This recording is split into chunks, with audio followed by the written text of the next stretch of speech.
हे दोस्तों, आज हम एक हॉरर टाइप हॉलीवुड मूवी को एक्सप्लेन करने वाले हैं जिसका नाम है द लेक। मूवी के स्टार्टिंग में एक लेक को दिखाया जाता है एंड उसी लेक में कुछ लोग बोटिंग कर रहे होते हैं एंड उन सभी लोगों में से एक लड़के का नाम होता है जैक एंड उसको टोपोग्राफी का बहुत शौक होता है। यहाँ तक कि वो इस जगह पर आने से पहले भी इस जगह की टोपोग्राफी करके आता है, जिससे कि उसको पता चलता है कि इस लेक की जगह पर पहले एक छोटा सा शहर हुआ करता था, रिट्सविल नाम का। जैक बताता है जब ये लेक 100 साल पहले बना तो यहाँ पर सिर्फ 103 लोग रहा करते थे एंड क्या पता कि अभी पानी के नीचे उनके कुछ अवशेष मिल जाए। एंड बोलता है वैसे भी इस लेक का पानी दिन पर दिन कम होता जा रहा है, क्या पता आने वाले सालों में इस लेक का कुछ हिस्सा पूरी तरीके से सूख जाए, तब तो पता चल ही जाएगा कि यहाँ पर पहले के अवशेष है या फिर नहीं।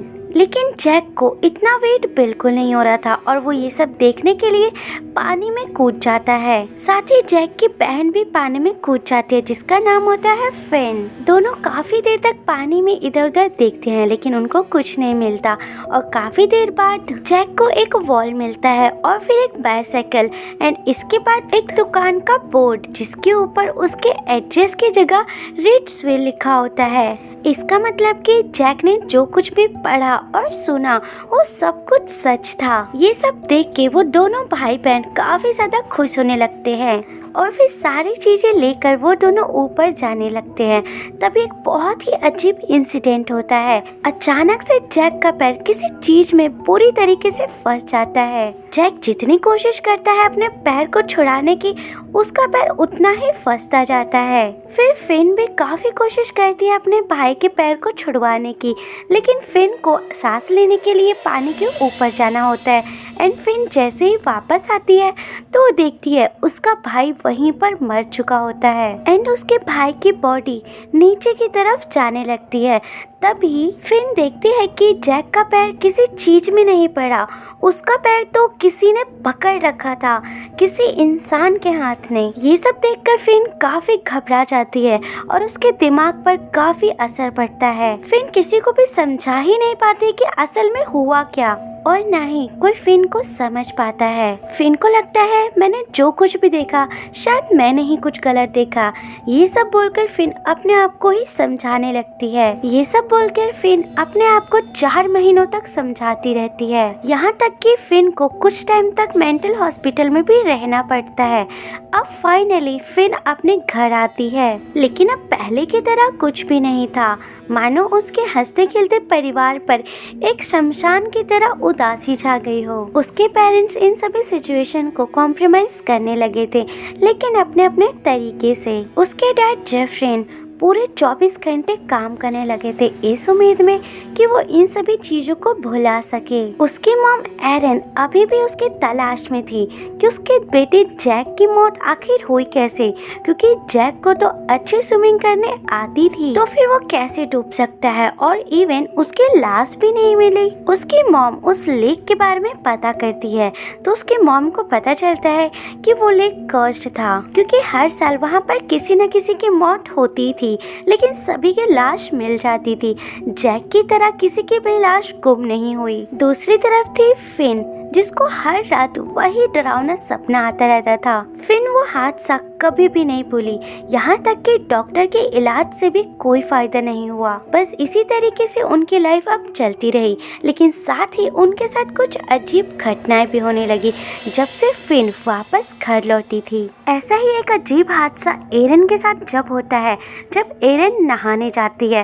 वो देखती है बाथटब में पूरा गंदा पानी भरा हुआ है। तभी उसको कोई खींचने लगता है, जैसे कि जैक को कोई पानी के अंदर खींच रहा था एंड वही हाथ जिसने जैक को पकड़ा हुआ था। साथ ही कुछ सेकंड बाद सब कुछ पहले की तरह नॉर्मल हो जाता है। लेकिन इन सभी चीज़ों से एरन काफ़ी घबरा जाती है। फिर इसके अगले दिन जब सब कोई सो रहे होते हैं तभी एरन को नल से पानी गिरने की आवाज़ सुनाई देती है। एरन जाके चेक करती है तो वो देखती है किचन में एक नल खुला हुआ है। एरन उस नल को बंद कर देती है, लेकिन उसी टाइम एरन की आंखों के सामने ही वो नल वापस से खुल जाता है। एरन पहले ही बहुत डर चुकी थी। तभी एरन को जैक की आवाज़ सुनाई देती है।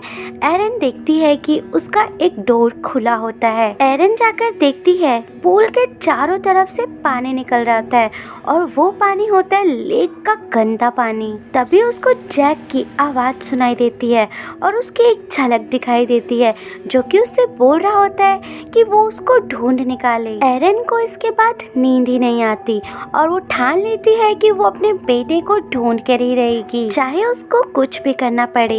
एरन सोचती है कि जेफिन उसका साथ देगा, लेकिन शॉकिंग बात तो जब आती है जब एरन उससे पूछती है और जेफिन इस बात के लिए बिल्कुल मना कर देता है, क्योंकि जेफिन को तो यकीन ही नहीं हो रहा था कि एरन को जैक दिखा था। उसका कहना था कि पुलिस वाले एंड काफी सारे डाइवर्स जाके वहाँ पर ढूंढ आए हैं एंड जैक की बॉडी कहीं भी नहीं मिली है, तो आखिर वो क्या कर लेगी। जेफिन बोल देता है कि तुमको जो कुछ भी करना है तुम कर सकती हो, लेकिन अकेले मैं तुम्हारा इन समय बिल्कुल साथ नहीं दूंगा। अब एरन का साथ देती है फैन, बट जेफिन ने एरन को साफ साफ बोल दिया था कि इन सब में फैन को इन्वॉल्व करने की कोई जरूरत नहीं है। इसी वजह से एरन फैन को कुछ भी नहीं बताती, लेकिन फैन अपने मॉम और डैड के बीच में हो रही कन्वर्सेशन को सुन लेती है और फिर अपनी मॉम का साथ देने के लिए रेडी हो जाती है, क्योंकि जहाँ पर जैक की डेथ हुई और जहाँ पर जैक गायब हुआ वो एग्जैक्ट लोकेशन तो फैन को ही पता थी। और साथ ही फैन को भी तो हर रोज रात को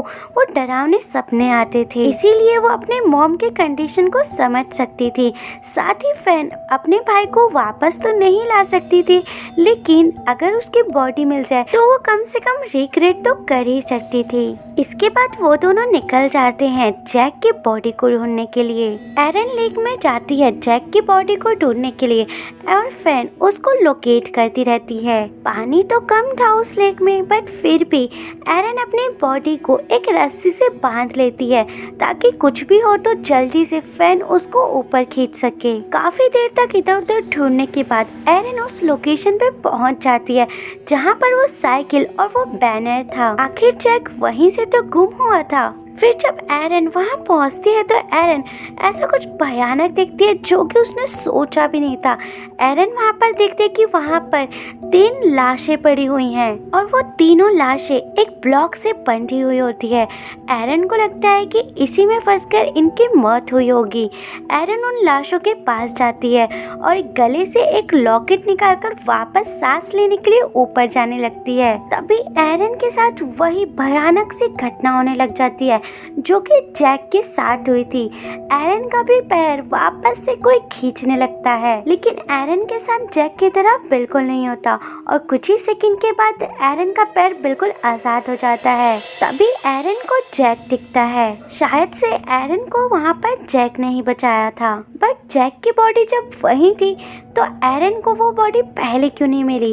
एरन उस टाइम पर काफी इमोशनल हो चुकी थी, इसीलिए ये सारे क्वेश्चन उसके माइंड में बिल्कुल नहीं आए और वो इमोशनली होके जैक की बॉडी को और उस लॉकेट को लेकर ऊपर चली जाती है और पुलिस वालों को उसकी बॉडी और वो लॉकेट भी दिखाती है। साथ ही साथ एरन उन 3 लाशों के बारे में भी ऑफिसर्स को बताती है, लेकिन जब वो ऑफिसर्स उस लेक को चेक करते हैं तो वहाँ पर उनको कुछ भी नहीं मिलता। साथ ही वो ऑफिसर शॉक्ड भी होते हैं कि आखिर जैक की बॉडी एलन को कैसे मिल गई और वो एलन वो लॉकेट ऑफिसर्स को जब देती है तो ऑफिसर्स उस लॉकेट को देखकर बताते हैं ये लॉकेट तो बोन फैमिली का है।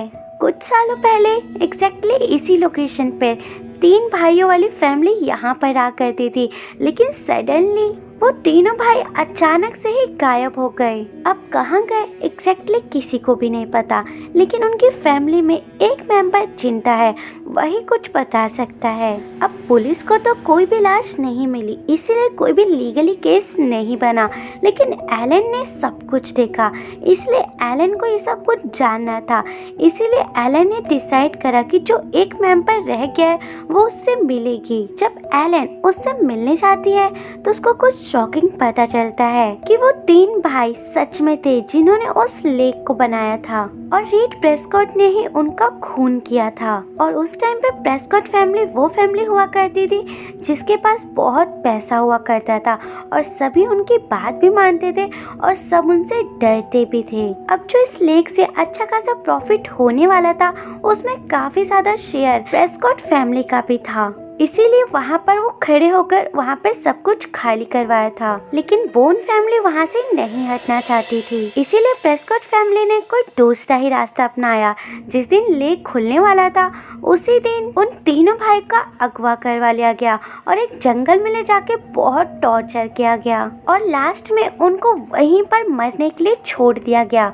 और जब उस लेक में पानी आना शुरू हुआ तो धीरे धीरे वहाँ पे पानी भरता गया और उनकी वहीं पर दम घुट के मौत हो गई। और इन सभी के बारे में वहाँ पर सिर्फ कुछ ही लोग को पता था, लेकिन प्रेस्कॉट फैमिली का सामना करने की किसी में भी हिम्मत नहीं थी, इसलिए वो बस एक रूमर बनकर ही रह गया। यहाँ तक कि आज भी इस लेक में हर साल कोई ना कोई मरता रहता है। इसी बात को लेकर इस लेक को बंद करने के लिए भी कई बार बोला गया है, लेकिन ये कभी भी बंद नहीं होता क्योंकि मिस्टर प्रेस्कॉट ने अपने मरने से पहले इस लेक को चलाते रहने के लिए काफी कुछ करके गए थे, क्योंकि उनको पता था अगर ये लेक बंद हुआ और यहाँ का पानी सूखा तो सभी को उस लाश के बारे में पता चल जाएगा और फिर उनकी फैमिली की रेपुटेशन का क्या होगा। इसीलिए उन्होंने एक ट्रस्ट बनाकर एक लॉ फर्म को इसको सौंप दिया था और हर साल वो लॉ फर्म केस लड़ती है और फिर जीतती भी है। इसीलिए अभी तक बूथ फैमिली को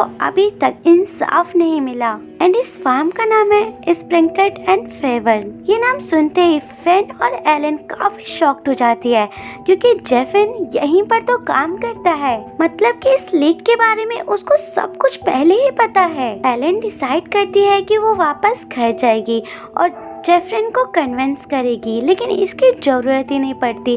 जेफरिन वहीं पर आ जाता है और उनके कन्वर्सेशन को सुन लेता है। तभी एक बहुत ही बड़ा खुलासा होता है कि इन सभी का हेड जेफरिन ही है, कि ये डैम और लेक का सारा काम वही करता है। यहाँ तक कि सारी सच्चाई पता होने के बाद भी वो प्रेस्कॉट को ही सपोर्ट करता है। उसका मानना होता है कि सभी बड़े सक्सेसफुल बिजनेसमैन का छोटा मोटा राज तो होता ही है। एलन ये सब सुनकर काफी हैरान होती है और बोलती है कि वो एक खूनी से इतने सालों से पैसा कैसे ले रहा है। तभी जेफिन एक और बात का खुलासा करता है कि वो खुद ही एक प्रेस्कॉट है। उसकी मॉम एक प्रेस्कॉट फैमिली से थी, अब वो अपने खून की तो रक्षा करेगा ही ना। एक्चुअली ये डैम लेक सब कुछ उनकी फैमिली का ही है और आगे जाकर ये उनके ब्लड फैमिली को ही चलता रहेगा। अब ये सब सुन के एलन को सब कुछ समझ आ जाता है कि जैक भी एक प्रेस्कॉट था, इसीलिए लेक में जितनी भी आत्माएं हैं उन्होंने जैक को मार के अपना रिवेंज लिया, जबकि जैक तो बिल्कुल इनोसेंट था, उसको इन सब के बारे में तो बिल्कुल पता ही नहीं था